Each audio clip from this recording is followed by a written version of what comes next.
On today's video, we're going to be looking at the top 10 best places for Latinos in 2023. This video is highly requested on my channel. I have a lot of Spanish people who tell me, Jose, you travel all across America. I just can't afford to continue living in South California or South Florida or New York. I want to find somewhere affordable, and that is what today's topic is going to be. What do Latino people look for? They look for affordability, what they call bueno, bonito, barato, which the English translation is impossible, impossible, impossible. They want something that's affordable, but that's still good.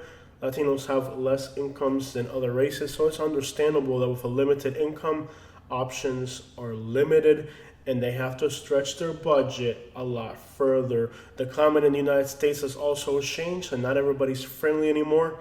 So they need areas where they can feel comfortable. In the year 2023, you can't just move wherever you want to. Number one is Corpus Christi, Texas. This is one of the most affordable places in the country where you can still be near the beach, and you can get a house here that's livable and decent for about $170. Corpus Christi has a lot to offer. It's like a mini Tampa with really nice beaches, nice warm weather, incredible Latin culture, Latin food. Now, it's not perfect. Corpus Christi is very close to the US border, and it's like a transit point for all types of stuff coming in. It also has a lot of crime in the inner city. The day that we were in Corpus Christi, this lady was chasing down vehicles for no apparent reason. When you have a limited budget, you're gonna have something that's not good about the area. So if you're looking for affordability, you're going to encounter that bueno is not always barato. It's sometimes barato is a little fail. Moving on to number two, San Antonio, Texas. This is a large city and it has really affordable housing. You can actually rent a mobile home for about $1,000 or an apartment for under $1,000. You can also find houses like a 3-bedroom for under $1,500. Affordability and making your money stretch in San Antonio is really easy. It has an over the top Hispanic vibe with lots of businesses, some of the best food in the country. And again, San Antonio is only 2 hours from the Mexican border, so you're gonna find that there's a lot of car theft, incredibly high property crime rate. So it's not perfect, but hey, if you have a limited budget, like we said, bueno, bonito, barato is almost imposible in the United States. There's gonna be some type of catch, and for San Antonio, it is definitely a lot of theft. Se roban la troca, way.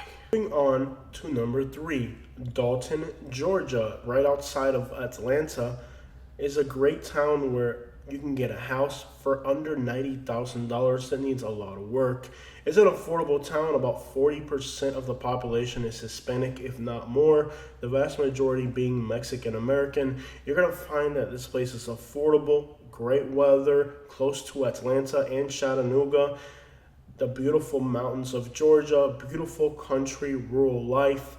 Most of the Hispanics here were attracted to the area because there were jobs building cabinets or making carpets. There's a few factory jobs here that attracted a large Hispanic population, but now the Hispanic population is trying to be more diverse with their businesses and occupations so they can prosper a little bit more. The entire area here is beautiful, and the Hispanic people that I met living here really liked living in the area. Moving on to number four, Bentonville, Springdale, Rogers, in Arkansas. Now, most of the state of Arkansas is not exactly welcoming towards Latinos, but in the northwest corner, the company of Walmart has created a lot of jobs. You can still find a nice big house here for under $200,000, and there is a thriving Hispanic community. There's lots of bakeries, businesses, restaurants catering to a Hispanic client base. A lot of Hispanics also entered this part of Arkansas because of the fact that there was job in the poultry business, which is a very difficult and very bad paying agricultural work. Nonetheless, people are starting businesses and they're trying to create a prosperous Latino community in an otherwise hostile towards Latino region of the country. The area is growing, it's prospering, and the Latinos that are coming here are starting businesses, and it could be a place for you to be successful. Number 4. Apex in Cary, North Carolina. You can get a house here for under $1,800 a month. This is a little bit more expensive than the other places on the list, and it made the list not so much for affordability, but for the fact that it's a prosperous, clean, safe, growing place. It's right outside of Raleigh, North Carolina. North Carolina is a state that a lot of Hispanics are moving to, and not only are Hispanics moving here, but Asians as well. And it is a beautiful, diverse, and prospering little place surrounded by beautiful mountains. North Carolina is a destination for a lot of people moving across America, and for the Latino community and Asians as well. This is an area that's attractive. It isn't exactly affordable, which is a criteria that a lot of Hispanic people really need. You'll find that people are making it work because they're finding a lot of employment, and a lot of Cubans and Colombians are moving here to start businesses, as well as Venezuelans. Number 5 is San Angelo, Texas. This is a city that's about 50% Hispanic. You can get an incredible house here for under $160,000. No beaches here. This is kind of a desolate, almost desert region of Texas. But the town of San Angelo is affordable and has a very distinct Hispanic charm. You're also going to find that it's quiet, peaceful, and it's like that real small town, American town feel that a lot of Hispanic people are looking for. You know, so many Hispanic people are looking to leave these big places and find a small town, but they still want to have that Latino feel in a small American town. San Angelo could definitely be that for you if you're not afraid of pretty much living in a place that's kind of, well, a little boring and in the middle of nowhere. Number 6 is Mauldin, South Carolina. This is a suburb of Greenville, which is a fast-growing city in South Carolina. For under $300,000, you can get a really big house here. Now, South Carolina as a whole is a state that I definitely do not recommend. The murder rate for most of the state is incredibly high. It also has like number 1 or number 2 highest crime rate. I think New Mexico now has a higher crime rate, but it's still the second highest crime rate of any other state. South Carolina really isn't a place you want to move to for the most part. However, the Greenville area is an exception in the state, and this is a really nice suburb of Greenville. I will also say that South Carolina, for the most part, is growing really fast, but the people that are moving to South Carolina may not be aware of the racial tensions and the fact that the crime rate here is very high. It's really not the best state. Moving on to number 7, Houston, Texas. Large cities like Houston offer affordable housing. For $300,000, you can get a huge house, and for about $200,000, something that's somewhat livable, maybe needs some work. Houston is a very Hispanic city, and you'll definitely have the opportunity to incorporate yourself into the economy here without any difficulty. Houston's diverse. It has a lot of things to do. There are beaches in Galveston. They're nothing like the beaches in Florida, but they will have to do. There's a lot of work in the Houston area, and a lot of Hispanic people find that they're able to find somewhat affordable housing and better opportunities and employment in Houston, as well as a more welcoming atmosphere that they're not finding in other large American cities. Houston's definitely one of my favorite cities, and while the price is increasing, so is the crime rate over the last few years.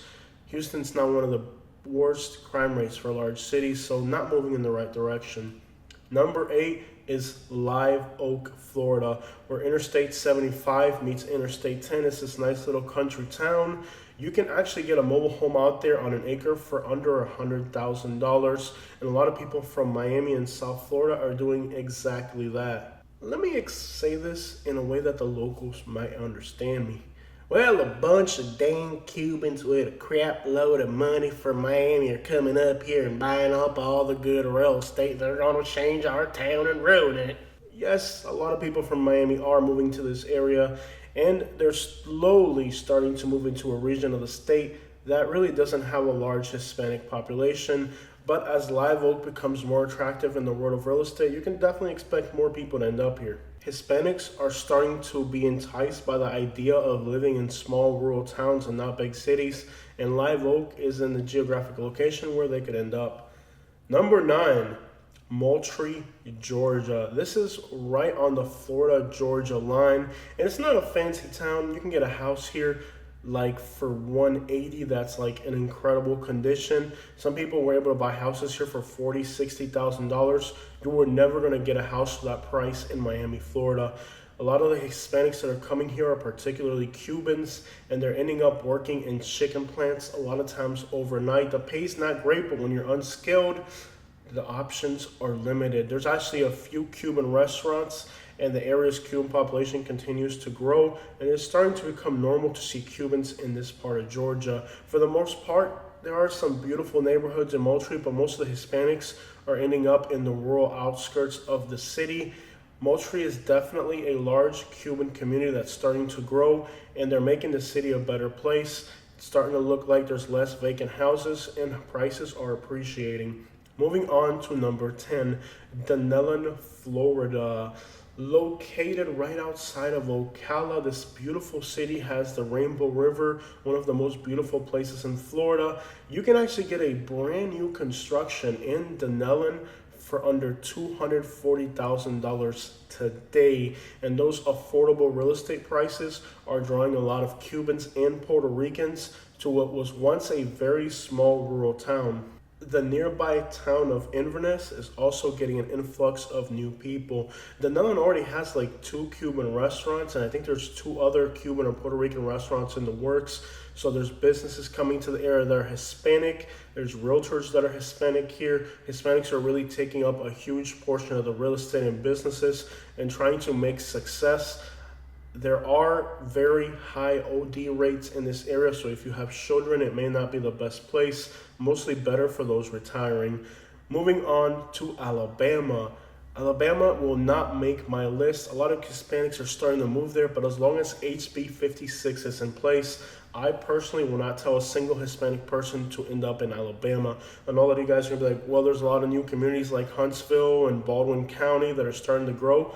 Personally, I'm not going to tell Hispanics to end up there until they change that.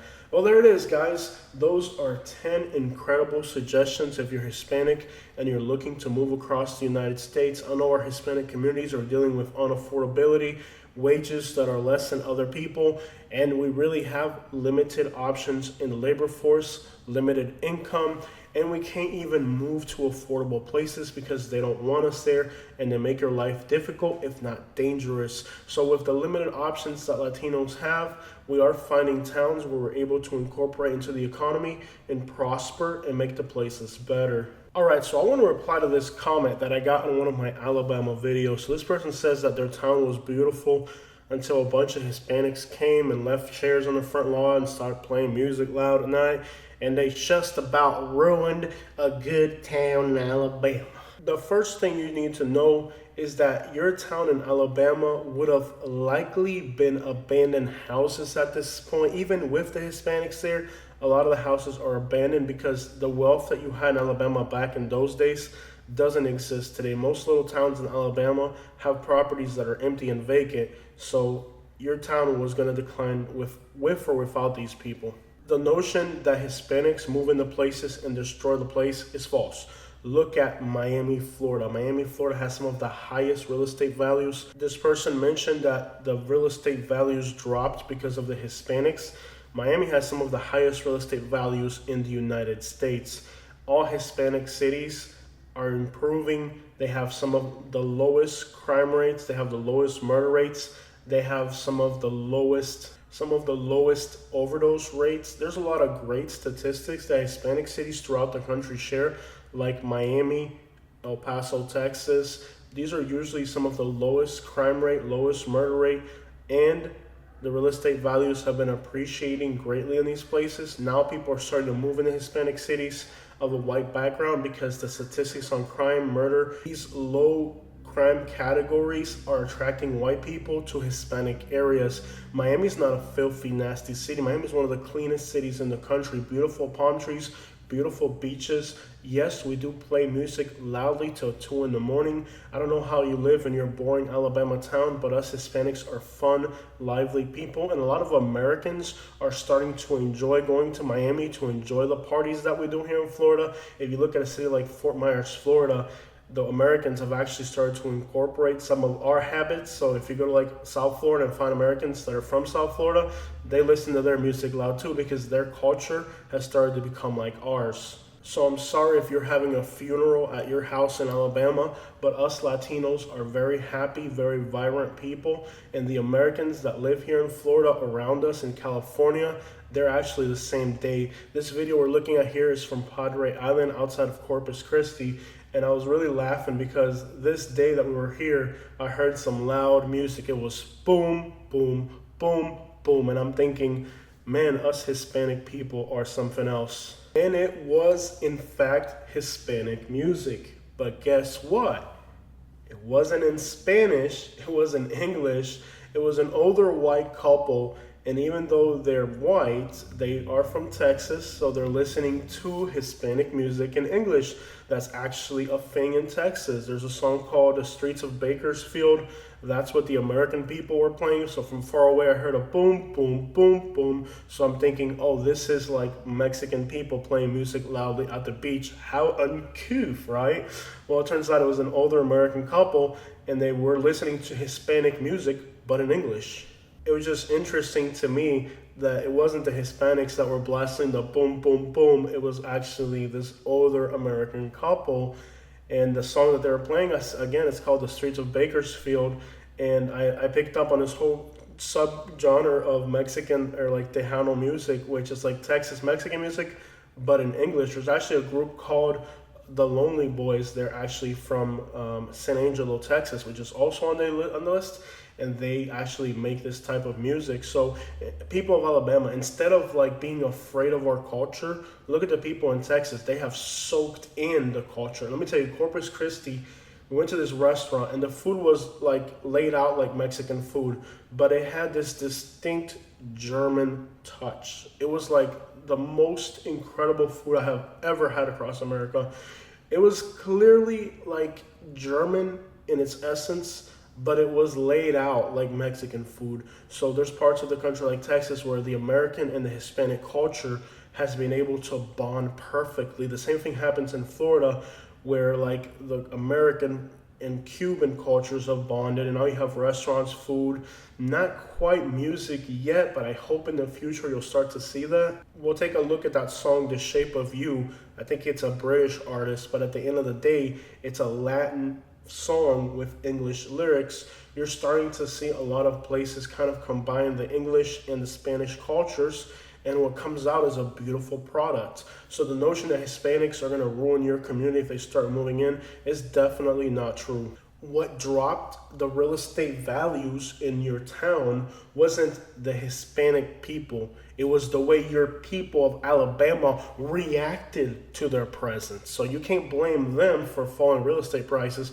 When they moved in, your people retracted, and you know that's exactly what took place there. So now you can't blame the Hispanics for dropping the real estate values. The real estate values dropped because when the Hispanics started moving in, you guys started moving out. So you can't blame them for that. Besides the fact that in Alabama, because you're so hostile to Hispanics, you're not getting the Cubans, you're not getting the Colombians, you're not getting the Venezuelans, you're not getting the Mexican Americans. You know what you're getting in Alabama? You're getting people from Guatemala, Central America, who don't even know how to read and write, that are going there for the absolute worst jobs possible. If Alabama was welcoming towards Hispanic, you would get to see an affluent class of Hispanics like what you have in California, like what you have in New York, like what you have in Miami. There's no way on earth a place like Alabama with its hostile attitudes is going to get to see the better specimens of Hispanics.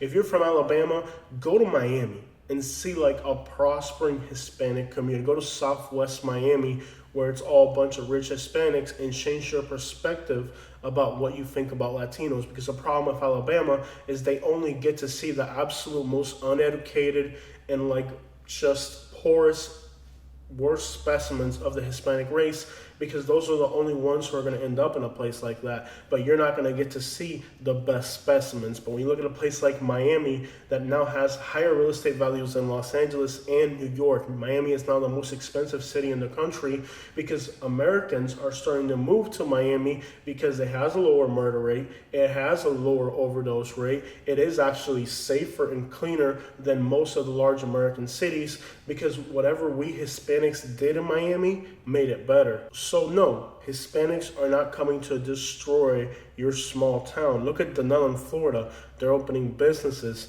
they're starting real estate companies, they're helping with construction of new homes. Dunnellon, Florida is an area where like a lot of the people there are starting to realize that these people are actually helping the place be better. Look at Moultrie, Georgia. They got hardworking people to save industries that were in that town that would have failed without them.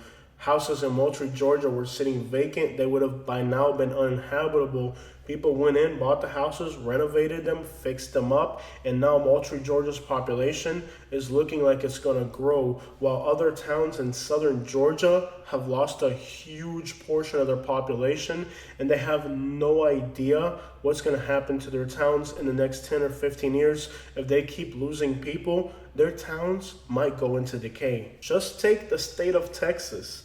It has one of the lowest overdose rates in the country, which is right now killing more Americans than homicides. If you didn't know that, Texas has some of the lowest crime rates and murder rates for any large cities in the country, like El Paso. There's a lot of great statistics. People are starting to move to Texas like crazy. Texas is on par now with Florida as far as people moving there. They have a labor force that can accomplish some of the most monumental tasks in the country in the category of oil, which we all depend on. Between Austin and San Antonio, you're looking at the fastest growing region in the entire country.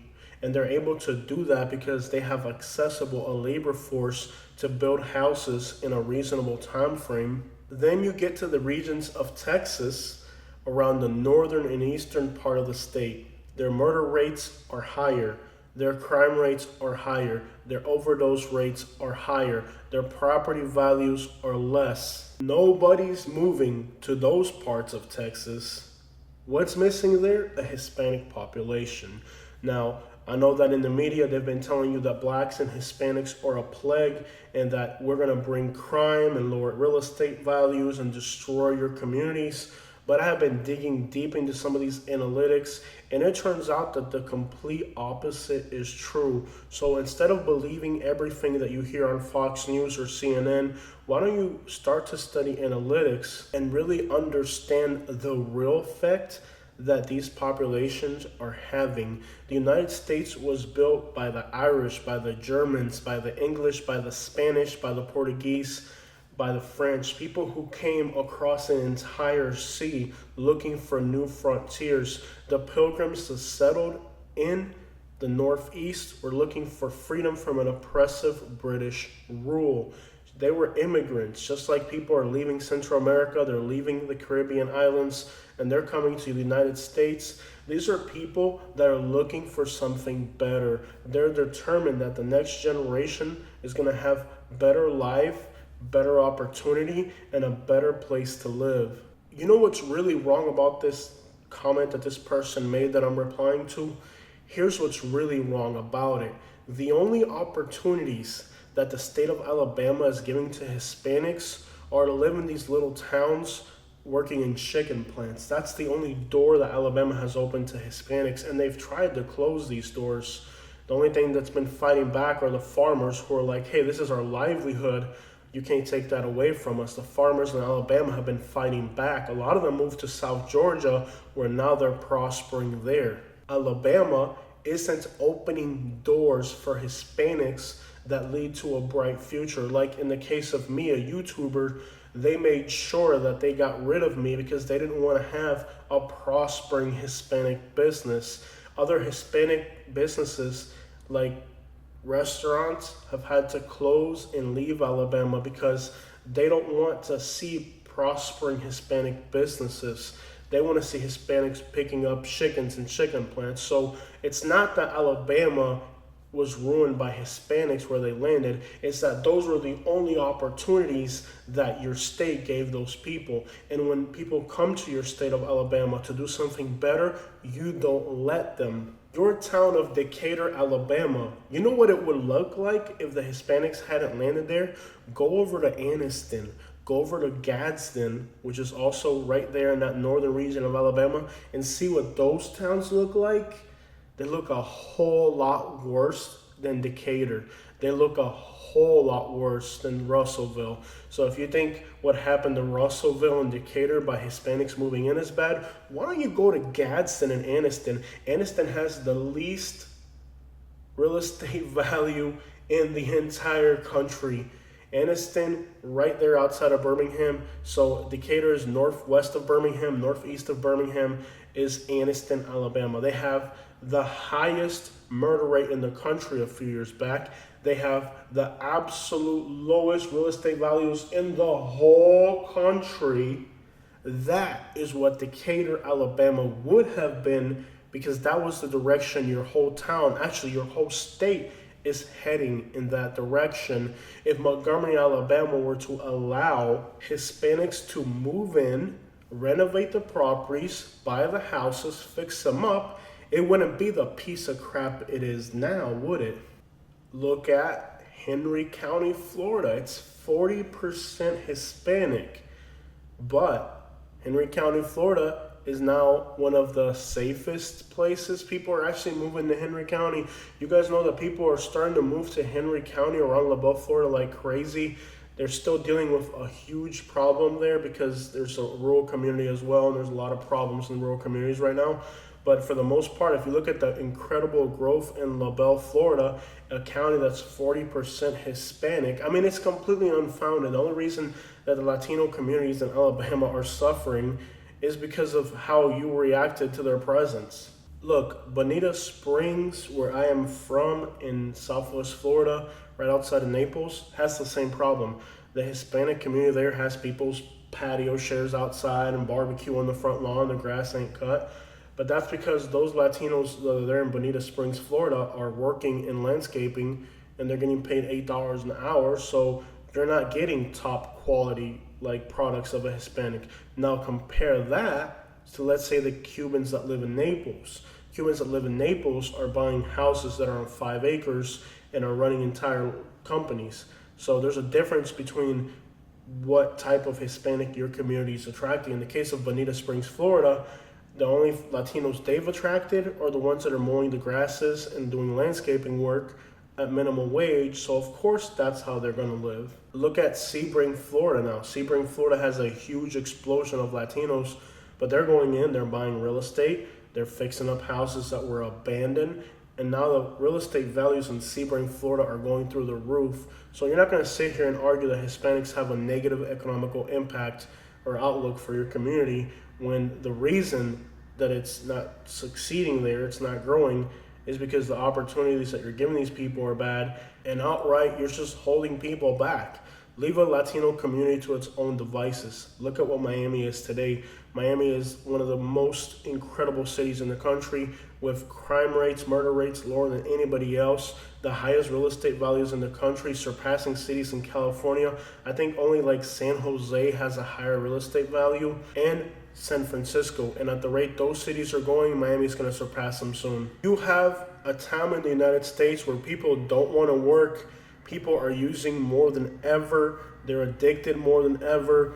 But you have this huge population of Hispanics who has money, has work ethic, and they want to find a place to live and prosper. So any community in the United States that caters to these people that are moving, buying real estate, fixing houses, starting businesses with a good, strong work ethic, less addiction rate than other people, if you cater to that, your community is going to be better. So communities that are out there, cater to us. This video that I made here today is going to push Latinos into all of these communities. And maybe 5 years from now, one of these communities, its population is only 10% Latino, could be 30 or 40% Latino. Tell me if that city is going to be better off or worse off than it is today. Only time will tell. I hate making these types of videos because I know that when I say a place is good, people are going to end up moving there. But I want you guys to know that these are not the best Latino communities. These are Latino communities that the average Hispanic person can afford to get into and won't get pushed out like they will in other places. So these communities are going to have challenges, not because they're not trying. Any Latino that moves to a different state, they're trying to do something with their lives. The problem isn't, are they going to try to make your community better? The real question is, are you going to let them?